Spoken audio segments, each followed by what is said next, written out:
I summon Spider-Man, discarding SpongeBob to destroy your Peter Griffin. To a Yu-Gi-Oh player, that probably sounds like a playground duel with custom cards, but for Magic the Gathering players, this is their new reality. It seems like crossovers in card games are on everyone's mind right now, especially because of the Magic the Gathering Spider-Man set. However, Magic the Gathering is not the only card game that has done crossovers, and they have gone better in Yu-Gi-Oh! Today I wanted to make a quick video about how Yu-Gi-Oh! Does crossovers versus how Magic the Gathering does crossovers. Because it seems like in Yu-Gi-Oh! People aren't too mad about this type of thing, but in Magic the Gathering, all sorts of people online are yelling at Wizards. And that's totally fine, by the way. There are many valid reasons that the players are mad at Wizards right now. The big question is, what is Yu-Gi-Oh! Doing differently?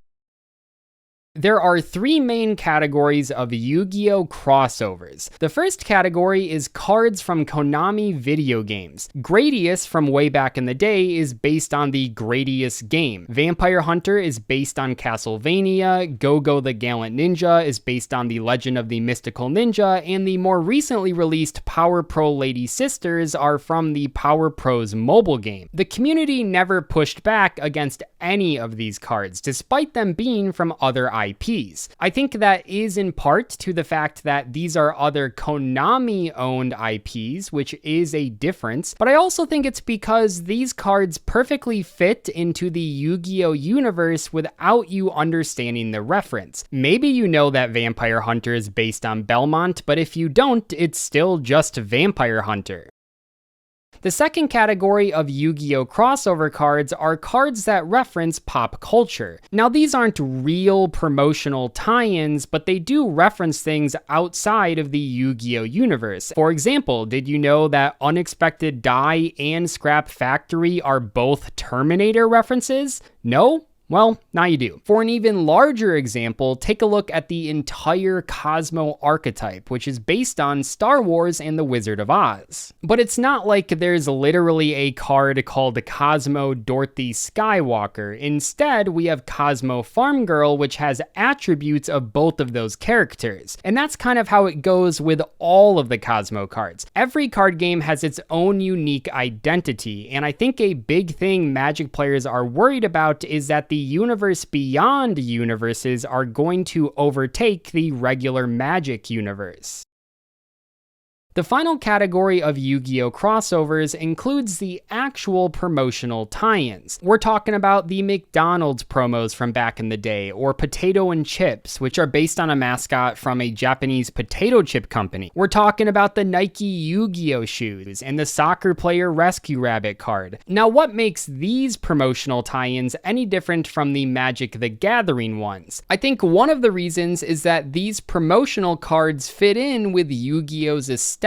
But the second huge difference here is that all of these Yu-Gi-Oh! Promo cards are ass. I mean, these cards are primarily vanilla monsters, and the ones that aren't vanilla monsters suck. I know that in Magic the Gathering, it's not like every single crossover card is super OP, but I do also know that for the last several months, a Final Fantasy character was terrorizing the format. When this card was super popular, Wizards put out a statement, this was a couple months ago, saying that they weren't going to ban it for at least another month. From what I saw, the Magic community was not happy about that, and in fact, a bunch of people just stopped going to locals until they finally announced a ban. I'm not a Magic expert, but I did ask around to try and understand the different types of crossover products, and it seems like Magic crossovers fall into two different categories. The Secret Lair product line features alt arts of a lot of cards that already exist, and sometimes they feature new cards with mechanics specific to their themes. But importantly, those new cards are not standard legal. The Universe Beyond cards are another line, and those are different different because they're actual sets with packs that you can play in the standard format. Now, I believe that was not always the case because a few years ago they had the Lord of the Rings set and the One Ring was really, really good, but I believe that was only available in like an extended format, not the standard one. So somewhere between Lord of the Rings and now, Universe Beyond cards became legal for standard, which I don't think everyone is super excited about. I do believe that some IPs blend better with the Magic universe than others. For example, they recently released an Avatar The Last Airbender set, and I think that's going over pretty well in the community. While Avatar isn't part of a true high fantasy setting, it does feature a magic system as well as a lot of supernatural elements, which I feel like fit in with the Magic universe. I don't know if you guys saw this, but a little while ago, Wizards posted their Magic the Gathering 2026 sort of blueprint. And if you look at that picture, 4 of the 7 sets that they announced are not part of the Magic universe. I cannot imagine the pushback that Yu-Gi-Oh! Would get if they revealed that they were doing that many crossover sets. Now, that's not to say all of those sets will be bad or flops or whatever, but I will say from an outsider perspective, that was a pretty weird thing to see. So the question is, why do they keep doing this if so many Magic players are complaining about it? And I think there's a pretty clear answer.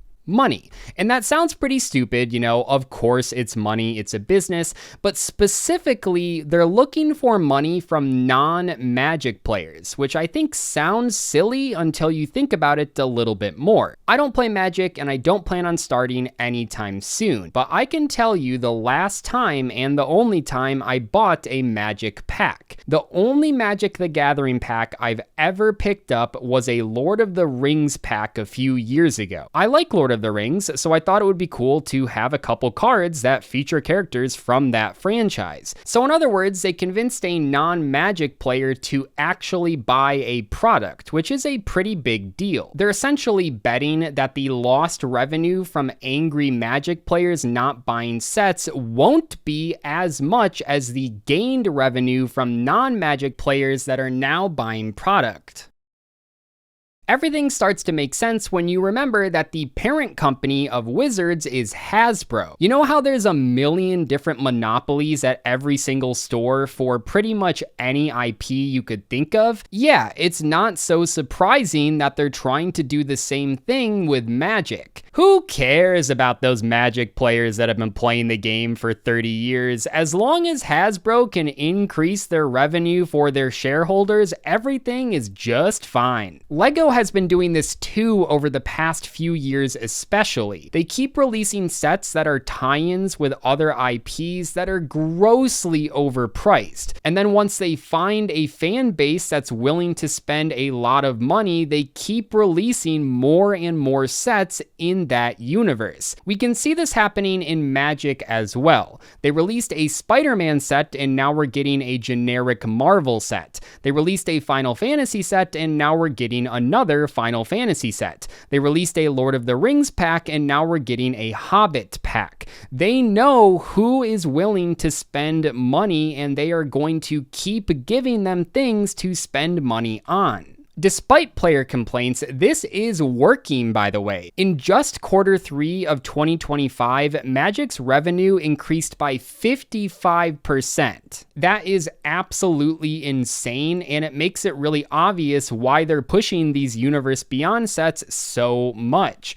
Magic the Gathering accounts for a lot of Hasbro's sales, so they really need to make sure it's as profitable as possible, even if it's at the expense of the core player base. And this is a little harsh, but it almost feels like Magic is going down the path of games like Universes or Union Arena. When I go to my locals and I see those games, they're almost always, if not always, tied to another IP. Just the other day, I bought a Union Arena Attack on Titan pack from my locals just because I like Attack on Titan. I did pull a $100 card though, so actually maybe Union Arena fucks. I don't want it to sound like I think crossovers are inherently bad, but it feels like in Magic, they're not really considering the player base when they're making these decisions. I know that Yu-Gi-Oh players and Magic players players don't always get along, but I really feel for the Magic players out there that have to deal with this Fortnite-ification of their card game. I want to leave you guys with a graphic that I saw going around.